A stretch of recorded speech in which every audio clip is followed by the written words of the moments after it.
지난주에 저희가 감사절이라 한 주 방학했는데 잘들 감사절 잘 보내셨습니까? 지금 하도 먹고 다녀가지고 지금 한 5파운드 이상이 늘은 것 같습니다. 일주일 만에. 하여튼 한 주 안 배우니까 굉장히 뭐가 빠진 것 같더라고요. 여러분도 그렇게 느끼셨기를 바랍니다. 자, 오늘 네 번째 우리 언약 성경 공부, 하나님은 동행을 약속하셨습니다를 우리 함께 봅니다. 우리가 살아가면서 수많은 사람들을 만나게 됩니다. 수많은 사람들을 만나는데 어떤 사람을 만나느냐에 따라서 우리의 삶이 달라질 수 있습니다. 우리가 어떤 사람을 만나서 함께 우리의 삶을 이루어가느냐에 따라서 우리의 삶의 질이 달라질 수 있고요, 삶의 방향이 달라질 수가 있습니다. 그러니까 예를 들면 어떤 배우자를 만나느냐, 남편을 누구를 만나느냐에 따라서, 그렇죠? 여기에 계신 여자분들 아마 남자 친구들 여러 명 있었을 텐데 누구랑 결혼할까 선도 많이 보셨을 텐데, 그런데 이 사람 지금 남편 말고 다른 사람이랑 결혼했으면 어떻게 됐을까? 완전히 다른 삶을 살고 있었겠죠? 다른 동네에서 살고 있었겠죠? 모르는 겁니다. 그죠? 그런데 그 후회하시라는 말이 아니라 우리의 삶이 누구를 만나냐에 따라서 굉장히 방향도 달라지고 우리의 삶의 모든 그 하는 일들이 우리의 삶 자체가 달라질 수 있습니다. 우리가 이 삶을 우리가 함께 이제 우리가 살아가는데 우리 혼자 살 수 없기 때문에 동행하는 많은 사람들이 있죠.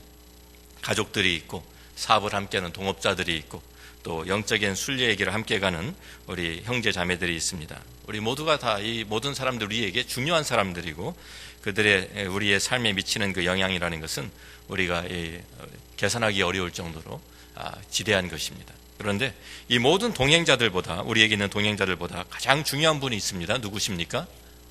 하나님이십니다. 하나님께서 우리와 동행하실 것을 우리에게 약속해 주셨는데 오늘 그 말씀들 우리가 함께 성경에서 찾아봅니다. 먼저 우리가 성경을 보면은요, 하나님은 항상 어디든지 어느 곳에 든지 계시는 분이시다라는 것을 우리에게 분명히 가르치고 계십니다. 그래서 이걸 신학적으로 하나님의 편재라고 얘기합니다. 편재하심.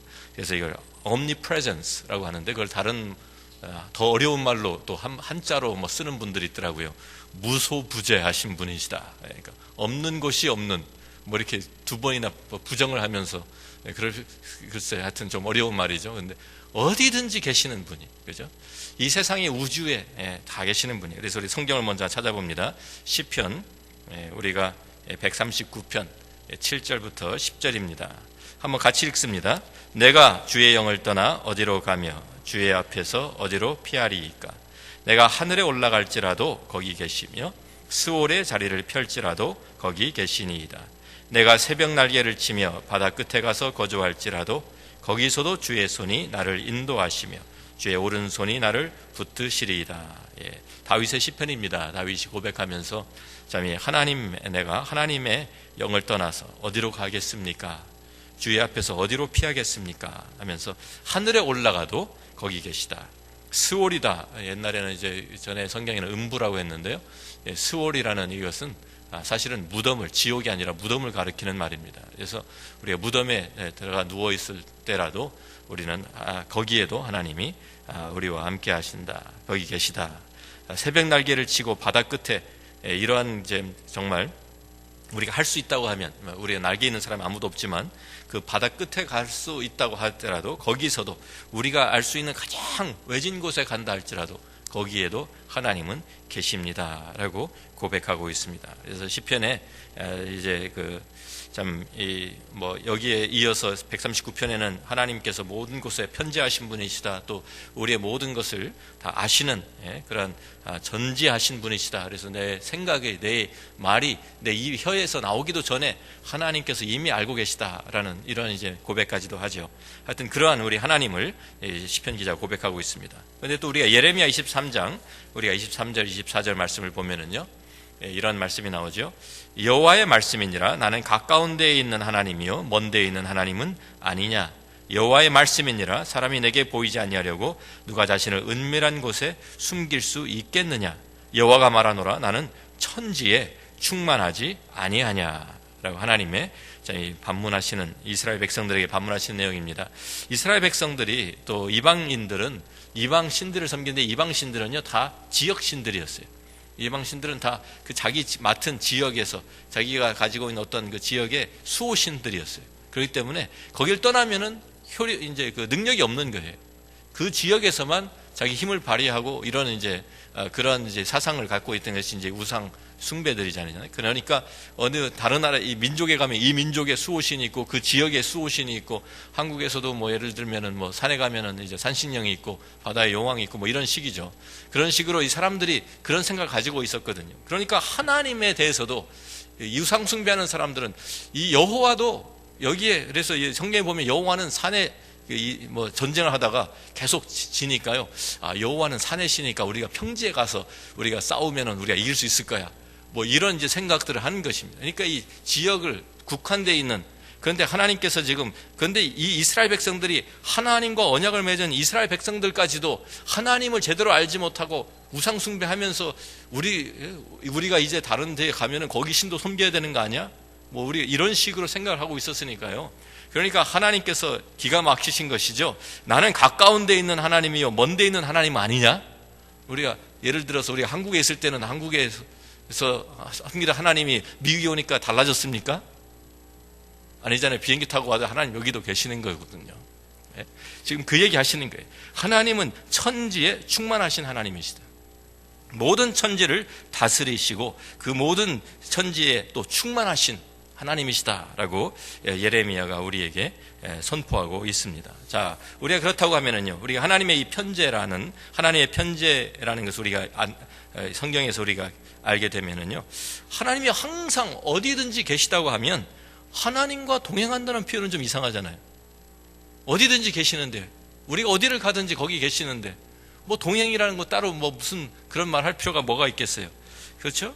그러니까 우리가 모든 사람들이 다 동행하고 있는 거 아니에요? 항상 우리가 어디에 있든지 모든 사람들 천지에 충만하신 하나님 피할 곳이 없는데 동행한다는 말을 쓸 때는 좀 다른 의미가 있다는 말이죠.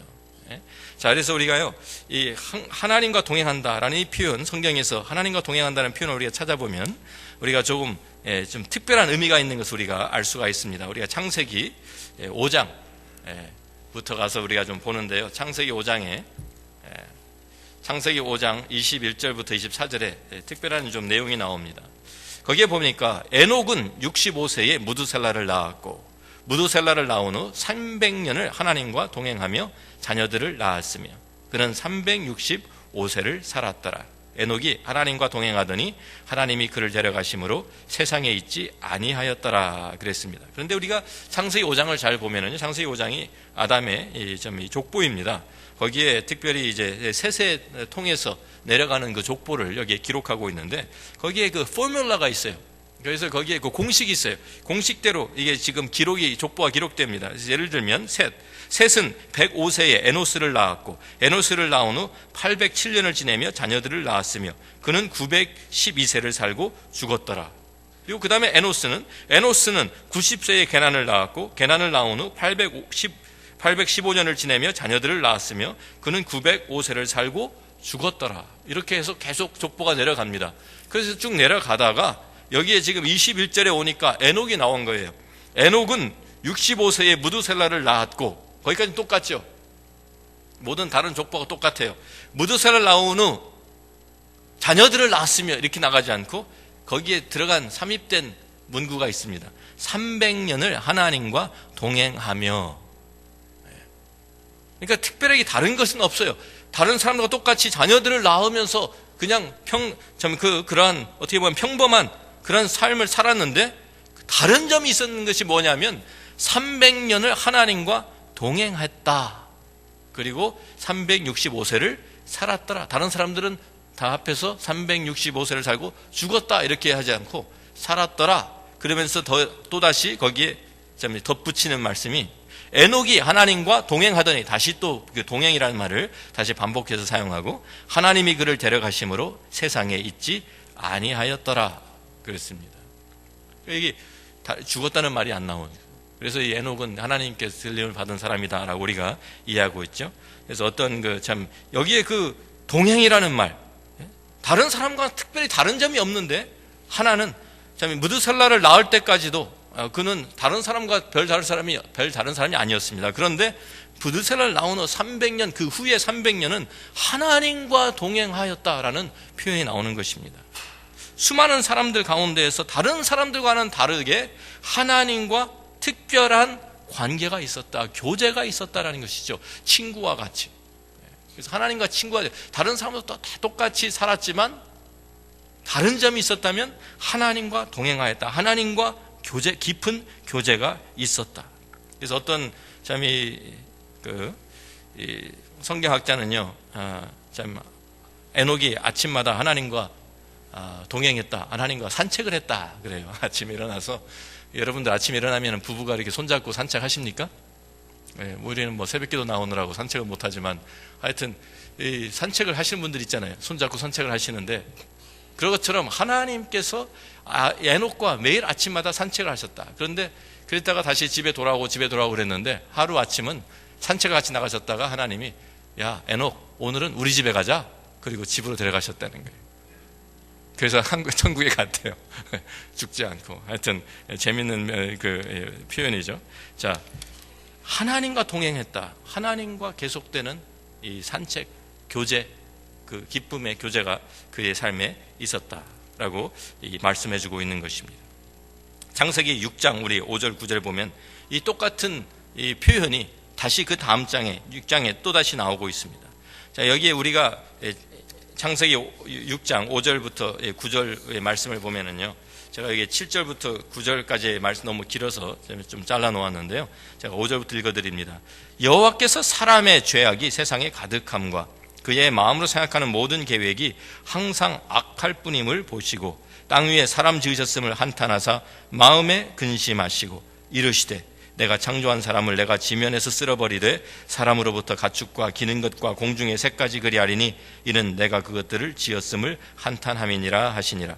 그러나 노아는 여호와께 은혜를 입었더라. 이것이 노아의 족본이라. 노아는 의인이요 당대의 완전한 자라. 그는 하나님과 동행하였으며 라고 말씀하고 있습니다. 노아에 대해서 이야기하면서 그 당시에 모든 사람들이 전부 다 하나님을 등지고 모든 사람들이 다 생각하는 것들이, 그 모든 계획하는 것이 항상 악한 것을 보면서 하나님께서 너무 참 슬퍼하셔가지고 하시면서 한탄하시는 내용입니다. 그런데 그 가운데 노아는 특별한 사람이었답니다. 노아는 특별하게 하나님과 교제하는 사람이었다는 것이죠. 노아는 여호와께 은혜를 입었더라. 이것이 노아의 족본이라. 노아는 의인이요 완전한, 당대 완전한 자라는데 이 사람이 완전히 아무 실수가 없었다는 것이 아니라 우리가 아는 대로 실수하죠. 그런데 그런 얘기가 아니라 이 사람이 하나님과 동행하였기 때문에 하나님께 은혜를 입은 사람으로서 하나님과 동행한, 하나님과 그런 깊은 교제가 있었다라는 것을 이렇게 표현하고 있는 것입니다. 자, 그래서 우리가 성경에서 하나님과 동행하였다라는 말은, 또 하나님께서 함께 하신다는 말씀은 하나님과 특별한 교제의 관계에 있는 것을 그렇게 우리가 표현하는 것이다라고 이해하시면 좋겠습니다. 자, 우리가 예를 들면은요, 우리가 수많은 사람들이 이 세상에 살고 있는데, 우리가 예를 들어서 비행기를 타고 여행을 한다고 생각해 보십시오. 우리가 서울에서 여기에 미국에 온다. 같은 비행기를 타고 다 같이 옵니다. 수백 명이 같이 타고 오는데 수백 명이 다 같이 동행하고 있는 것입니까? 아닙니까? 어떻게 생각하세요? 수백 명이 다 동행합니까? 안 합니까? 같은 비행기를 타고 같은 목적지에는 가는데요, 동행이라는 말은 안 쓰죠. 그래서 동행자가 있습니까? 그러면 아니, 저 혼자 가는데요. 수백 명이 같이 가는데 사실은 그 다른 사람들과 자기 친분이 하나도 없어요. 옆에 앉은 사람 이야기도 안 하고 그냥 각자 음악을 듣든지 영화를 보든지 이러면서 아무 관계 없이 가는 거예요. 같이 목적지까지 같은 비행기 안에서 같은 공간 안에서 숨을 쉬면서 가지만, 같은 기차를 타고 여행을 한다든지 같이 버스를 타고 여행을 한다 하더라도 같이 가는 목적지는 같지만 동행은 아니란 말이에요. 교제가 없기 때문에. 마찬가지로 하나님과 수많은 사람들이 세상에서 살아가고 있지만 그 사람들 가운데서 하나님과 교제가 있느냐, 그것을 이제 하나님 수많은 사람들 가운데서 특별히 뽑혀서 우리들이 선택을 받아서 하나님과 사귐이 있고 참 이 하나님께서 우리에게 복을 주시는 그 관계를 동행하는 관계다라고 우리에게 성경이 말씀해주고 있는 것이죠. 여기에 노아도 하나님께 여호와께 은혜를 입었더라. 그래서 여호와께 참 그 특별한 관계에 있었던 것을 우리에게 하나님과 관계가 있었던 것을 우리에게 말씀해주고 있습니다. 자, 그래서 우리가 이 성경에 나오는 사람들을 보면은요, 성경에 나오는 사람들은 전부 다 하나님을 만나게 되고 하나님과 동행하게 된 사람들의 이야기들이에요. 그래서 우리가 한번 아브라함 이야기 한번 찾아보죠. 아브라함 창세기 12장 1절부터 4절에 자, 여호와께서 아브라함에게 이르시되 너는 너의 고향과 친척과 아버지의 집을 떠나 내가 내게 보여줄 땅으로 가라. 내가 너로 큰 민족을 이루고 내게 복을 주어 내 이름을 창대하게 하리니 너는 복이 될지라. 너를 축복하는 자에게는 내가 복을 내리고 너를 저주하는 자에게는 내가 저주하리니 땅의 모든 족속이 너로 말미암아 복을 얻을 것이라 하신지라. 이에 아브라함이 여호와의 말씀을 따라갔고 롯도 그와 함께 갔으며 아브라함이 하란을 떠날 때에 75세였더라. 우리의 창세기를 보면 이 모든 사람들이요, 하나님의 부르심을 받은 사람들이 다 문제가 있었던 사람들이에요. 그래서 이 아브라함은 어떤 사람이었습니까? 하나님 부르실 때까지 소망이 없던 사람이에요.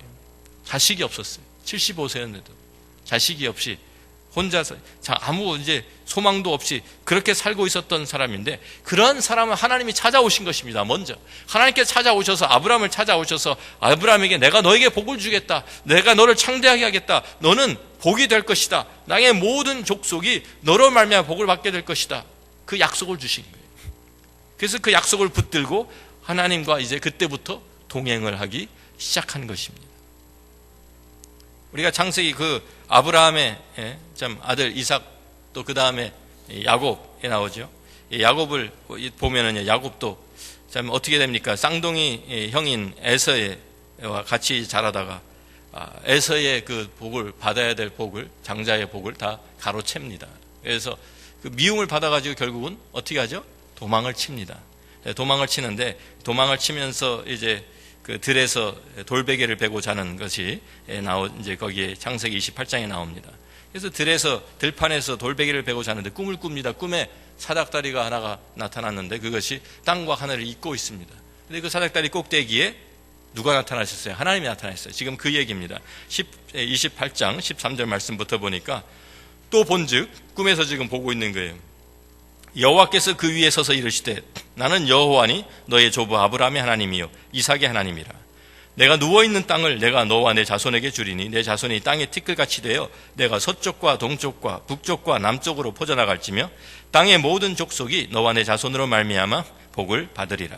내가 너와 함께 있어 내가 어디로 가든지 너를 지키며 너를 이끌어 이 땅으로 돌아오게 할지라. 내가 내게 허락한 것을 다 이루기까지 너를 떠나지 아니하리라 하신지라 그랬어요.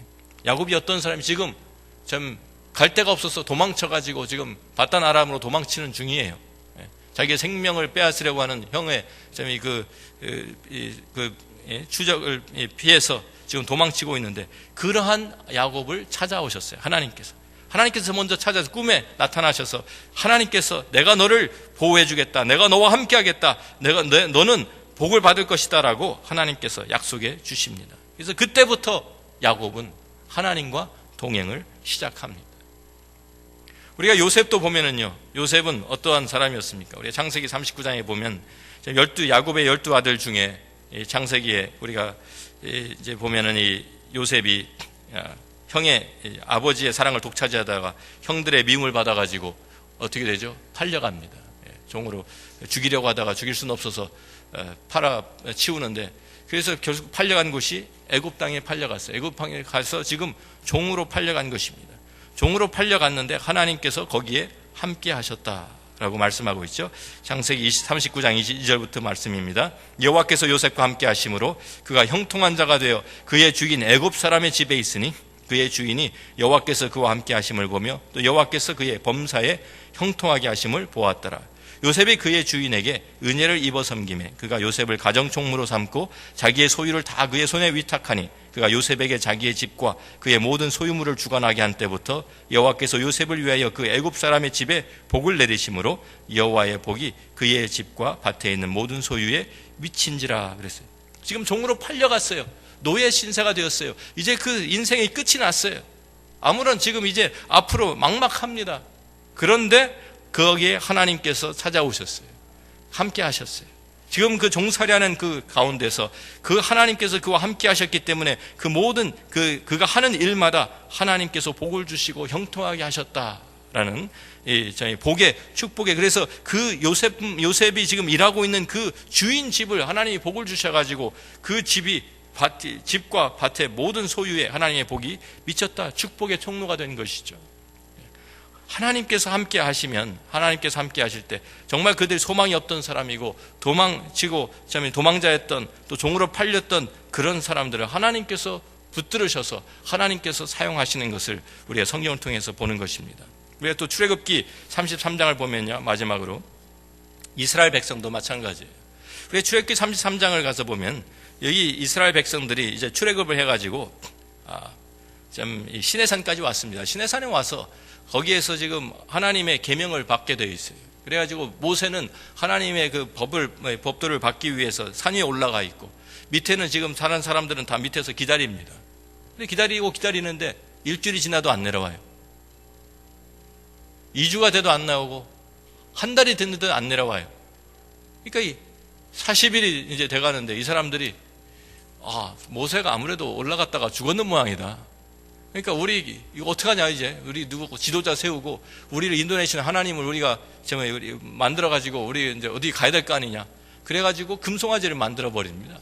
금송아지 만들어서 막 그 섬기고 거기에 뛰놀고 이러는데 하나님께서 이제 진노하셔가지고 모세에게 말씀하시죠. 내 백성들이 벌써 언약도 체결하기 전에 이렇게 나를 배반한다고. 그러니까 이 모세가 놀래가지고 내려와 보니까 진짜거든요. 너무 화가 나가지고 받은 돌판 2개를 그냥 다 깨버립니다. 그리고서 하나님 앞에 나아가서 참 이 33장에 출애굽 33장에 지금 내용이 하나님 앞에 나아가서 지금 하나님 앞에 중보하고 있는 거예요. 하나님 제발 용서해 주십시오. 이 이스라엘 백성들 하나님께서 불러내셨는데 하나님 용서해 달라고, 다시 기회를 달라고 하나님 앞에. 그런데 하나님께서 너무 화가 나셔가지고 처음엔 안 가시겠다 그래서 내가 이제 너희들끼리만 가라. 나는 같이 안 가고 내가 천사 보내줄게. 천사를 내가 인도자로 삼고 가라고. 그런데 이 모세가 끈질기게 하나님 앞에 붙들고 기도하면서 뭐라고 하냐면, 여기에 그러죠. 그래서 하나님께서 가지 않으면 우리도 가지 않겠습니다. 아주 하나님하고 아주 그 단판을 짓습니다. 그러니까 하나님께서 이 모세의 그 간청에 못 이겨서 하시는 말씀이 지금 이 말씀입니다. 여호와께서 이르시되 내가 친히 가리라, 내가 너를 쉬게 하리라. 모세가 여호와께 이르되 아뢰되 주께서 친히 가지 아니하시려거든 우리를 이곳에서 올려보내지 마옵소서. 나와 주의 백성이 주의 목전에 은총 입은 줄을 무엇으로 알리까? 주께서 우리와 함께 행하심으로 나와 주의 백성을 천하 만민 중에 구별하심이 아니니까. 우리와 다른 이방 민족, 다른 민족들, 세계 많은 민족들과 차이가 무엇입니까? 아무것도 없어요. 사실은 다른 민족보다 더 열등한 민족이에요. 숫자도 없고 군대도 없고 정말 무슨 가진 것도 없고 그냥 종살이 하다가 지금 400년 동안 종살이 하다가 나와서 200만 명이. 그런데 이 사람들, 이 구별된 게 다른 천하 만민들과 구별된 것이 무엇이냐면 하나님이 함께 하시는 거 하나밖에 없다는 거예요. 하나님이 함께 하셔. 그러니까 우리가 하나님을 우리가 섬기는 사람들이요, 다른 것이 없는 거예요. 무슨 우리가 다른 사람보다 뛰어난 것이 아니라 하나님과의 교제, 하나님께서 우리와 함께 하시고 하나님께서 하나님이 되신 이것 외에는 사실 다른 것이 하나도 없어요. 그래서 우리가 하나님과의 동행이 이루어진 것은 하나님의 은혜인 줄로 믿습니다. 자, 우리가 아모스 3장 3절을 보면은요, 그런데 이런 말씀이 있는 거예요. 하나님과 동행하기 위해서 무엇이 필요한가 우리에게 생각하게 해주는 말씀입니다. 아모스 3장 3절 말씀 보면 우리가 한번 같이 읽습니다. 두 사람이 뜻이 같지 않은데 어찌 동행하겠으며. 그렇죠. 두 사람이 뜻이 같지 않은데 어떻게 동행이 이루어집니까? 자, 예를 들어서 가족들하고 하고 이제 우리 여행 가자, 베이케이션 가자, 어디로 갈까? 하나는 산으로 갑시다, 하나는 바다로 갑시다. 그럼 같이 갈 수 있습니까? 못 갑니까? 같이 갈 수가 없는 거예요. 의견이 틀리니까. 식당에 밥을 먹으러 갔어요. 어느 식당으로 갈까? 중국집을 갈까? 이탈리안을 갈까? 서로 나는 중국집, 나는 이탈리안, 나는 짜장면 먹을래, 나는 스파게티 먹을래. 같이 못 가는 거예요. 그러면 나눠서 가든지 같이는 못 가죠. 그죠? 의견이 다르면, 뜻이 다르면 두 사람이 뜻이 같지 않은데 어찌 동행하겠으며. 그렇죠? 우리가 그래서 참 사람들은요, 두 사람이 생각이 같지 않으면, 그래서 동행하기 위해서, 함께 하기 위해서는 할 수 없이 절충을 해야 합니다. 그래서 서로 타협을 하고 50대 50 그러면 오늘은 이번 우리가 베이케이션은 우리가 산으로 가고 다음번에 우리가 여름에는 우리 바다로 가자. 이런 식으로 스키를 타러 이번엔 스키를 타러 가고 다음에는 수영하러 가자. 이런 식으로 절충이 이루어지죠. 그게 보통 타협하는 방법입니다. 그런데 하나님과 동행하기 위해서 하나님과 우리가 뜻이 달라면 어떻게 됩니까? 하나님과 절충합니까? 하나님과 타협합니까? 하나님하고 딜을 합니까? 그렇게 되는 것이 아닙니다. 하나님 앞에서 우리가 같은 동격인 사람들끼리는 타협이 이루어지지만 하나님은 주인이에요. 우리가 종입니다. 하나님과 우리가 의견이 다르면 무조건 누구를 따라가야 돼요? 하나님을 따라가야 되는 것입니다. 하나님과 나 사이에는 내가 하나님의 생각을 우리가 알게 됐을 때, 하나님의 계획을 알게 됐을 때 내 생각 버려야 되는 거예요. 내 생각 내려놓고 내 계획 내려놓고 내가 가지고 있는 내 모든 방법 내려놓고 하나님께서 주시는 것을 택해야 하나님과 동행이 이루어집니다. 그렇지 않고서는 하나님과 동행이 이루어질 수 없는 거예요. 그래서 우리가 모든 우리의 생각, 우리의 또 앞으로의 계획, 모든 것 가운데 근데 많은 때에 우리들이 우리 것을 고집하면서 하나님께 나아가죠. 하나님, 내가 가진 생각 이대로 이루어 주세요. 하나님께 때를 쓰고 매달리고 그러는데 그게 아니에요. 우리의 생각을 버리고 하나님께 우리를 맞춰야 가야 이게 제대로 되는 동행이 되는 것입니다. 자, 우리가 하나님의 약속을 우리가 동행해 주신다는 약속을 우리가 찾아보면은요, 우리가 함께 하신다는 약속도 조건이 다른 하나님의 약속들과 마찬가지로 조건이 붙어 있습니다. 자, 이 조건을 우리가 한번 먼저 찾아보는데요. 야고보서 4장 6절부터 10절에 있는 말씀입니다. 먼저 우리가 보면 그러나 더욱 큰 은혜를 주시나니 그러므로 일렀으되 하나님이 교만한 자를 물리치시고 겸손한 자에게 은혜를 주신다 하였느니라. 그런즉 너희는 하나님께 복종할지어다. 마귀를 대적하라. 그리하면 너희를 피하리라. 하나님을 가까이 하라. 그리하면 너희를 가까이 하시리라. 죄인들아 손을 깨끗이 하라. 두 마음을 품은 자들아 마음을 성결하게 하라. 슬퍼하며 애통하며 울지어다. 너희 웃음을 애통으로 너희 즐거움을 근심으로 바꿀지어다. 주 앞에서 낮추라. 그리하면 주께서 너희를 높이시리라. 여기에 분명히 말씀하시죠. 교만한 자들을 물리치신다. 겸손한 자에게 은혜를 주신다. 교만한 자가 어떠한 사람입니까? 자기 주장 내세우고 자기 것이 옳다고 생각하고 내 이렇게 해야 된다고 하나님 앞에서 뜻을 굽히지 않는 사람이 교만한 사람입니다. 그런데 하나님께서 그런 사람과 같이 동행이 이루어질 수가 없는 거예요. 하나님과. 그래서 우리가 하나님께 복종하고 하나님과 동행을 하기 위해서는 하나님께 복종을 해야 되고 하나님 가까이 하기 위해서는 우리들이 우리의 마음을 깨끗하게 해야 된다고 말씀하시죠. 우리 두 마음을 품은 것들. 그래서 지금 우리에게 야고보서가 지금 하시는 말, 우리 두 마음, 우리 갈라져 있는 마음을 우리가 이것을 마음을 성결하게 하라. 하나님의 것으로 우리가 가지 않으면 우리가 거룩함을 추구하면서 하나님의, 그래서 우리가 회개하면서 우리의 것을 버리고 하나님의 것을 택하지 않으면 하나님과 동행이 이루어질 수가 없다라고 우리에게 말씀해 주시는 것이죠. 자, 그래서 그 하나님의 뜻을 우리가 그러면 어떻게 알 수 있습니까? 하나님의 생각을 우리가 어떻게 알 수 있습니까? 우리 여호수아 1장 5절부터 9절에 보면은요, 여호수아 5장 7절까지 먼저 우리가 보면은 지금 모세가 이 가나안 땅에서 이스라엘 백성들을 끌고 나왔던 모세가 죽었습니다. 죽고 나서 이제 여호수아가 그 지도자가 되었는데 지금 여호수아는 아직 가나안 땅에 들어가지 못하고 요단강 동편에 있습니다.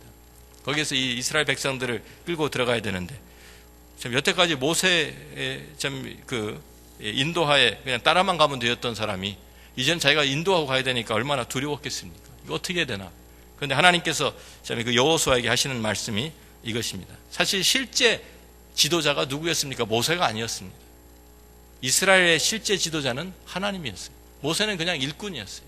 그러면서 하나님께서 하시는 말씀이 내 평생에 너를 능히 대적할 자가 없으리니 내가 모세와 함께 있었던 것 같이 너와 함께 있을 것임이라. 내가 너를 떠나지 아니하며 버리지 아니하리니 강하고 담대하라. 너는 내가 그들의 조상에게 맹세하여 그들에게 주리라 한 땅을 이 백성에게 차지하게 하리라. 오직 강하고 극히 담대하여 나의 종 모세가 내게 명령한 그 율법을 다 지켜 행하고 우로나 좌로나 치우치지 말라. 그리하면 어디로 가든지 형통하리니 이 율법책을 내 입에서 떠나지 말게 하며 주야로 그것을 묵상하여 그 안에 기록된 대로 다 지켜 행하라. 그리하면 내 길이 평탄하게 될 것이며 내가 형통하리라. 내가 내게 명령한 것이 아니냐? 강하고 담대하라. 두려워하지 말며 놀라지 말라. 내가 어디로 가든지 내 하나님 여호와가 너와 함께 하느니라 하시니라. 하나님의 말씀 가운데서 하나님의 생각이 담겨 있는 것이거든요. 하나님 말씀 안에 하나님 생각이 담겨 있어요. 그렇기 때문에 하나님의 뜻을 알기 위해서는 하나님의 말씀을 가까이 해야 됩니다. 그래서 지금 이 율법책을 내비해서 떠나지 말게 하며, 또 그 다음에 뭐 해야 돼요? 주야로 그것을 묵상하여, 세 번째는 그 안에 기록된 대로 다 지켜 행하라. 그리하면 내 길이 평탄해 될 것이며 내가 형통하리라 그랬어요. 하나님의 생각을 품기 시작하고 하나님의 생각을 따르기 시작하고 하나님의 말씀 가운데서 우리들이 살아가기 시작하면 그 하나님께서 우리를 인도하시기 때문에 우리의 길이 평탄하게 될 것이고 우리가 형통하게 될 것이다 라고 우리에게 약속해 주시는 것입니다. 이것이 바로 동행의 조건입니다. 우리가 하나님의 말씀을 들을 생각을 하지 않으면서 하나님의 생각을 우리가 그 마음을 품지 않으면서 하나님과 동행이 이루어지지 않는 것이죠. 내 고집 피우면서 내가 원하는 대로 하겠다고 하면서 하나님과 동행이 이루어질 수가 없습니다.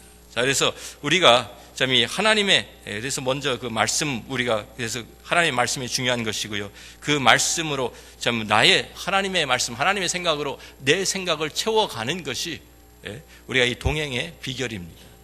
자, 그런데 우리가 이 하나님과 우리가 동행하기 시작하면 우리가 우리의 삶에 어떤 일이 일어나는가, 우리가 무엇을 기대할 수 있는지 한번 생각해 보면 좋겠습니다.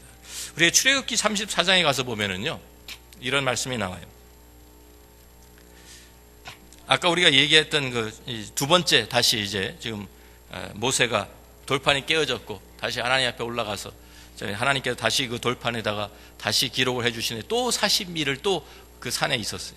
그래서 여호와께서 모세에게 이르시되 너는 이 말들을 기록하라. 내가 이 말들의 뜻대로 너와 이스라엘과 언약을 세웠음이니라 하시니라. 모세가 여호와와 함께 40일 40야를 거기 있으면서 떡도 먹지 아니하였고 물도 마시지 아니하였으며 여호와께서는 언약의 말씀 그 십계명을 그 판들에 기록하셨다. 지금 두 번째 지금 일어나고 있는 것입니다. 모세가 그 증거의 두 판을 모세의 손에 들고 시내산에서 내려오니 그 산에서 내려올 때에 모세는 자기가 여호와와 말하였으므로 말미암아 얼굴 피부에 광채가 나나 깨닫지 못하였더라. 모세가 지금 자기가 하나님과 지금 40일 있었다가 잠깐 내려왔다가 다시 올라가서 또 40일 있으면서 그러면서 자기 안에 변화가 일어났는데 그것을 자기는 깨닫지 못하고 있었어요. 그래서 하나님과 같이 대면해서 하나님과 대화하면서 하나님과 함께 시간을 보내다 보니까 자기도 모르는 사이에 하나님의 그 영광이, 하나님의 광채가 자기에게 비춰져서 그것이 자기의 얼굴에 그것이 반사되기 시작하는 거예요. 그래서 이제는 하나님의 그 영광이 그 얼굴에 이게 피부에 광채가 나기 시작했는데 자기는 깨닫지 못하면서도 자기도 모르는 사이에 변화된 거예요. 그래서 내려오니까 다른 이제 사람들이 이제 그것을 보기 시작한 것이죠. 자, 그런데요, 우리가 이 생각을 해보십시오. 그래서 동행한다고 했을 때 그 동행의 그 열매가 바로 이것입니다.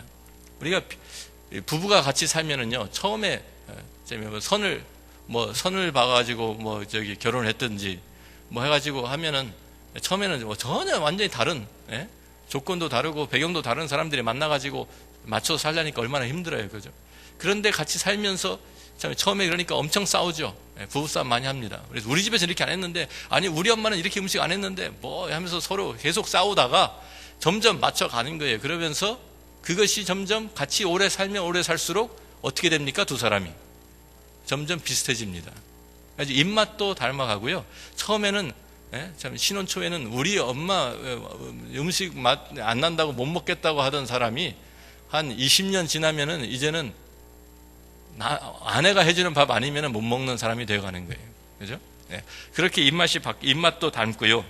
말투도 닮아갑니다. 그죠? 완전히 다른, 저는 그런 사람도 봤어요. 서울 아가씨가 경상도 남편한테 시집을 갔는데 10년 만에 완전히 경상도 말투밖에 못 써. 서울 말투 다 잊어버렸어. 하여튼 어떻게 닮든지 하여튼 닮아가고요. 그런데 재밌는 거예요. 행동도 닮아가고 생각도 닮아가고, 그죠?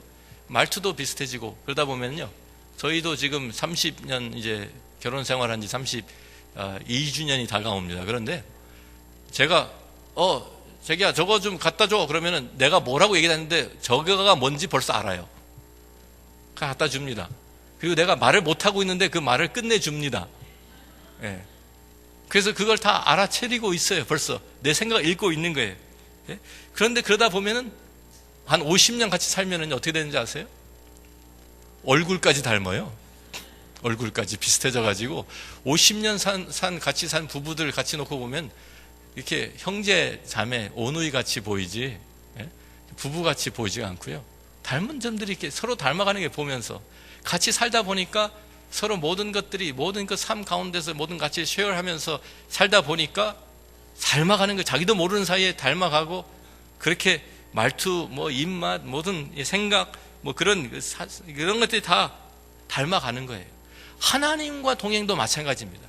우리 하나님과 시간을 보내면 보낼수록, 우리 하나님의 생각을 품고 살면 살수록 우리들은 누구를 닮게 될까요? 하나님을 닮게 됩니다. 아이들이 태어나면서 부모를 닮고 태어나고 부모를 닮아가는 것처럼 우리가 하나님과 시간을 보내면 보낼수록 우리가 하나님을 계속 닮아가게, 하나님의 그 형상이 우리에게 나타나기 시작하는 것이죠. 자, 지금 이 모세도 지금 80일을 하나님과 같이 있다 보니까 하나님의 그 영광이 그에게 이제 말하자면은 이렇게 반사되기 시작한 것이죠.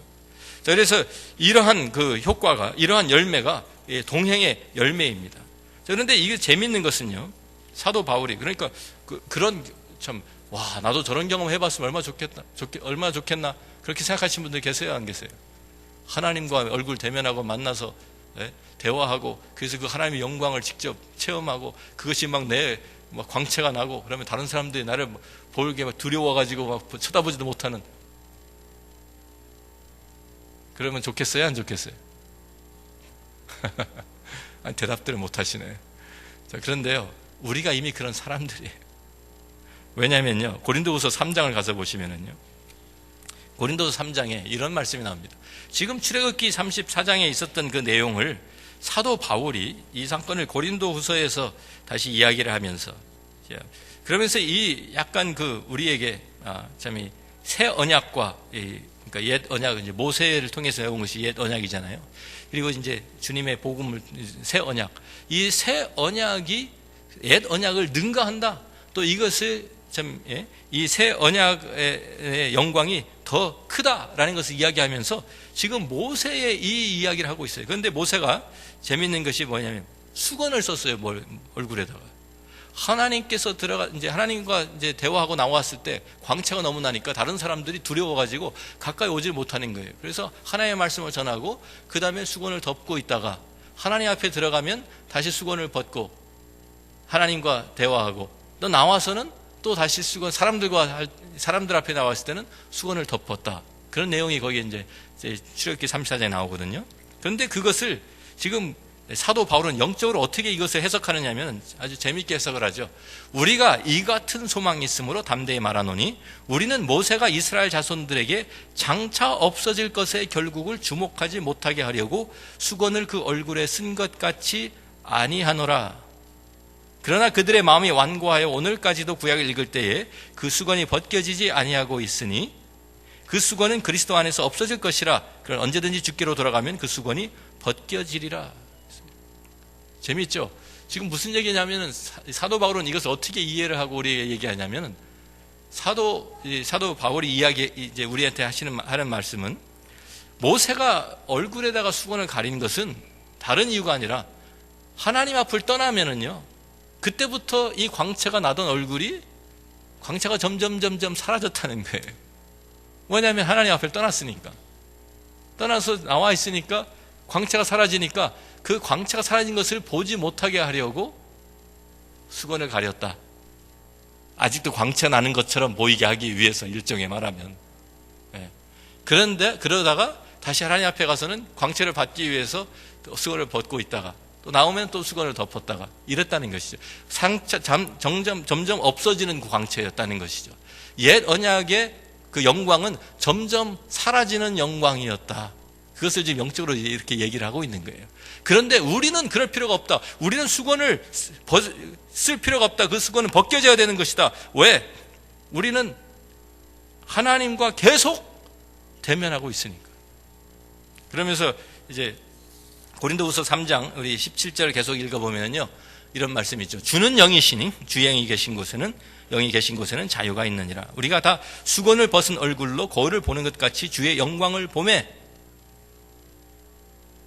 모세는 장막에 들어갈 때만 하나님을 대면했지만 우리는 계속 거울 보고 있는 것처럼 하나님의 영광을 계속 대면하고 있다. 그와 같은 형상으로 변화하여 영광에서 영광에 이르니 곧 주의 영으로 말미암음이니라. 성령께서 어떻게 우리와 함께 하시기 때문에 24시간 매일 매 순간순간 우리와 함께 하시기 때문에 우리는 모세와 같이 이렇게 하나님 앞에 존재를 들어왔다 나갔다 하는 것이 아니라 우리는 항상 하나님 앞에 있다. 하나님과 얼굴을 대면하고 있다. 그 얘기하고 있는 거예요 지금.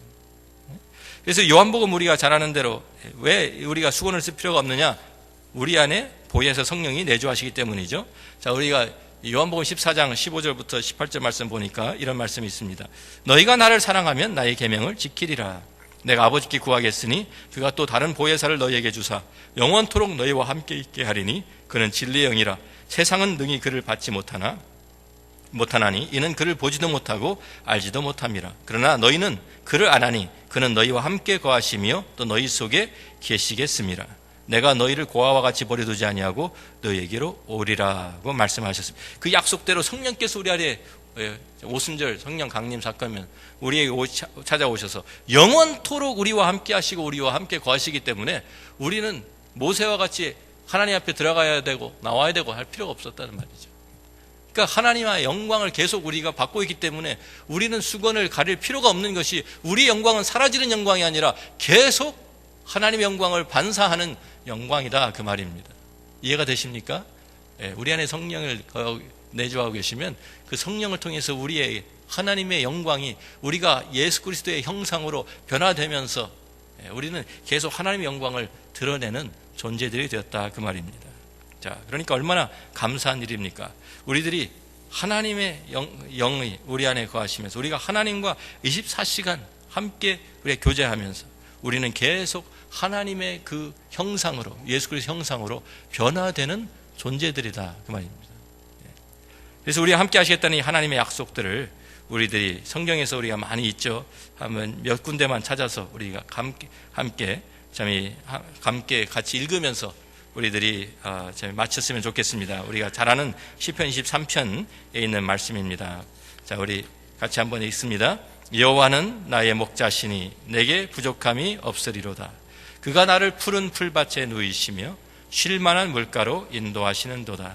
내 영혼을 소생시키시고 자기 이름을 위하여 의의 길로 인도하시는도다. 내가 사망의 음침한 골짜기로 다닐지라도 해를 두려워하지 않을 것은 주께서 나와 함께 하심이라. 주의 지팡이와 막대기가 나를 안위하시나이다. 주께서 내 원수의 목전에서 내게 상을 차려주시고 기름을 내 머리에 부으셨으니 내 잔이 넘치나이다. 내 평생의 선하심과 인자하심이 반드시 나를 따르리니 내가 여호와의 집에 영원히 살리로다. 아멘. 그렇죠. 참 이 다윗이 고백한 것처럼 하나님께서 우리와 함께 하시기 때문에 우리에게는 부족함이 없는 줄로 믿습니다. 또 이사야 41장 우리가 잘 아는 말씀입니다. 한번 같이 41장 10절 같이 한번 읽습니다. 두려워하지 말라. 내가 너와 함께 함이라. 놀라지 말라. 나는 내 하나님이 됨이라. 내가 너를 굳세게 하리라. 참으로 너를 도와주리라. 참으로 나의 의로운 오른손으로 너를 붙들리라. 우리는 어떠한 일을 당해도 우리는 두려워할 필요가 없고 우리가 놀랄 필요가 없는 것이 하나님이 우리와 이미 함께 하시기 때문입니다. 하나님께서 우리를 도와주시고 하나님의 그 의로운 오른손으로 우리를 붙드신다고 약속해 주셨습니다. 신약성경에 와서 마태복음 28장에도 우리가 주님께서 우리에게 하신 약속의 말씀이 있습니다. 같이 읽습니다. 예수께서 나와 말씀하여 이르시되 하늘과 땅의 모든 권세를 내게 주셨으니 그러므로 너희는 가서 모든 민족을 제자로 삼아 아버지와 아들과 성령의 이름으로 세례를 베풀고 내가 너에게 분부한 모든 것을 가르쳐 지키게 하라. 볼지어다 내가 세상 끝날까지 너희와 항상 함께 있으리라 하시니라. 주님께서 친히 우리에게 내가 세상 끝날까지 너희와 항상 함께 있으리라 하고 약속해 주셨습니다. 믿으십니까? 마지막으로 우리가 히브리서 13장 5절 말씀 한 절 더 읽고 마치겠습니다. 돈을 사랑하지 말고 있는 바를 족한 줄로 알라. 그가 친히 말씀하시기를 내가 결코 너희를 버리지 아니하고 너희를 떠나지 아니하리라 하셨느니라. 아멘. 같이 기도합니다. 좋으신 아버지 하나님 감사합니다. 하나님께서 우리와 함께 하신다고 하시는 이 약속, 동행의 그 약속을 우리에게 성경을 하나님의 말씀을 통해서 우리에게 주심을 감사합니다. 내가 결코 너희를 버리지 아니하고 너희를 떠나지 아니하리라 하신 주님, 오늘도 저희와 함께 하시며 우리의 모든 삶 가운데 동참해 주시는 줄로 믿습니다. 하나님, 하나님의 그 의로운 오른손이 우리를 붙드실 때 우리를 당할 세력이 이 세상에 없는 줄로 믿습니다. 하나님의 사랑의 소리를 끊어낼 자가 없는 것을 우리들이 믿습니다. 그 주님과 함께 동행하며 세상 끝날까지 우리와 함께 하시겠다고 하신 그 주님과 함께 주님께서 우리에게 분부하신 그 지상 명령을 참 완수해 나가는 저희 모두가 되게 하여 주옵소서. 예수님 귀하신 이름으로 기도합니다. 아멘.